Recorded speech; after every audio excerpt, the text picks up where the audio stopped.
Why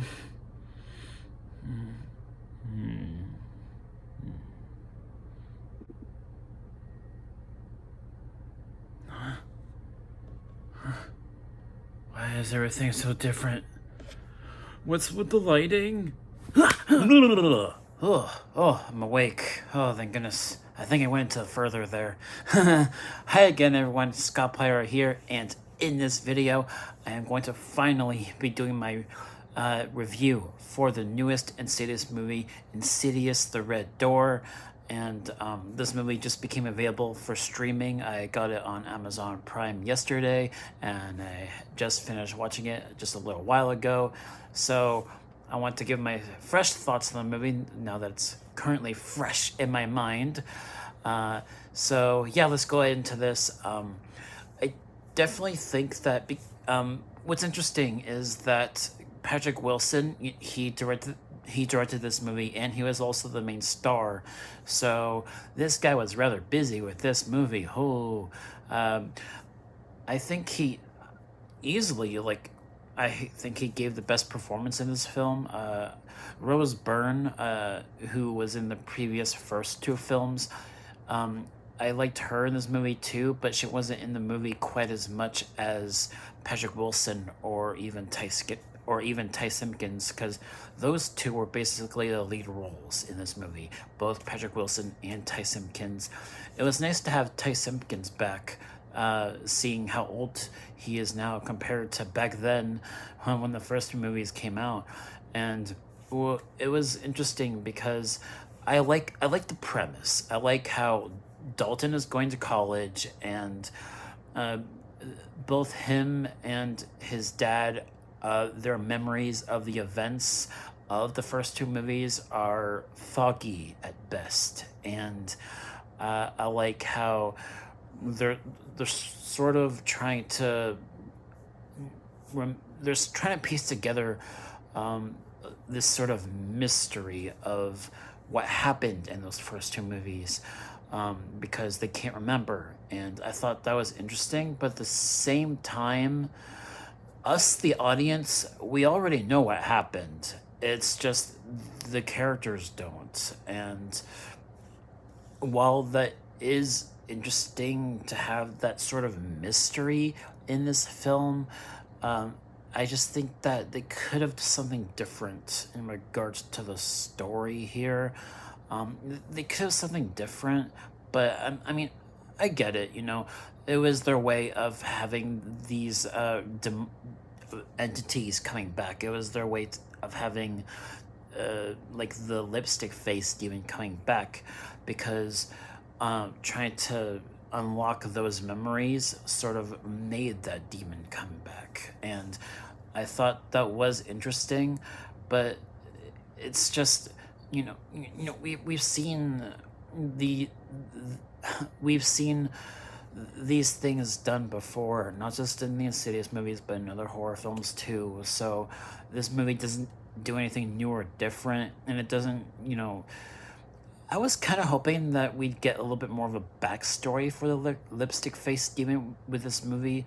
That's what I was hoping. Like, I was hoping for more of an explanation for that demon, and we didn't really get that. I would have liked a little bit more backstory into the further, even though I know we've gotten a little bits of that in some of the previous movies, the third and the fourth film, with Lin Shaye as the lead role in those movies. But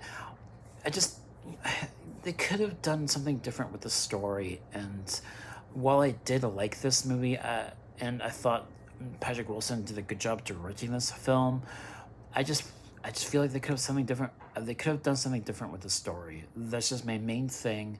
And also, granted, I like how they were able to conclude and wrap up things in regards to this family. I'm glad we did get this film just for that. I'm glad they got to reconcile by the end of the film and sort of conclude this trilogy of Insidious films in a way that was satisfying, in a way, but they weren't all complete together necessarily by the end, but they all reconciled and, you know, were able to, you know, reconnect. And that's what I really liked about it, about this story. Just seeing Josh reconnect with his son, and by the end of the film, he does do that, and I did like that.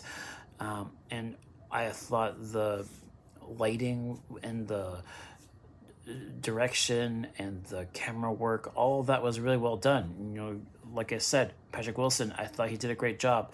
I still consider the first film the best, and then like chapter 3, and then chapter 2, and then the fourth film. And I mean, none of these movies are bad. Don't get me wrong. None of these Insidious movies are bad. I like all of them. I just think that this newest film, I mean, it's not a bad movie. It's not. But I don't think it's like top tier Insidious. Like, for me, that's still the first film and chapter 3.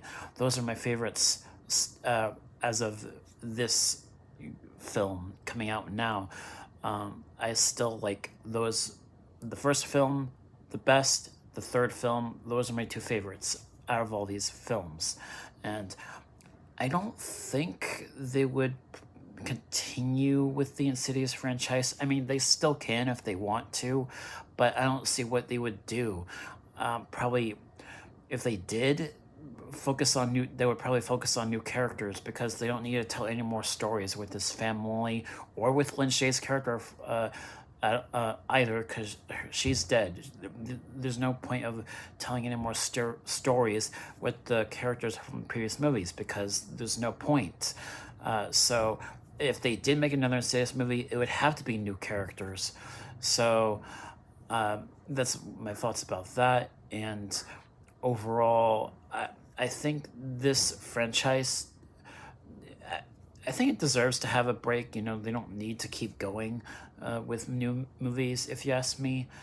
This is a decent ending. It was a decent conclusion, and I just think that they could have done something different with the story. At least that's how I feel about this film.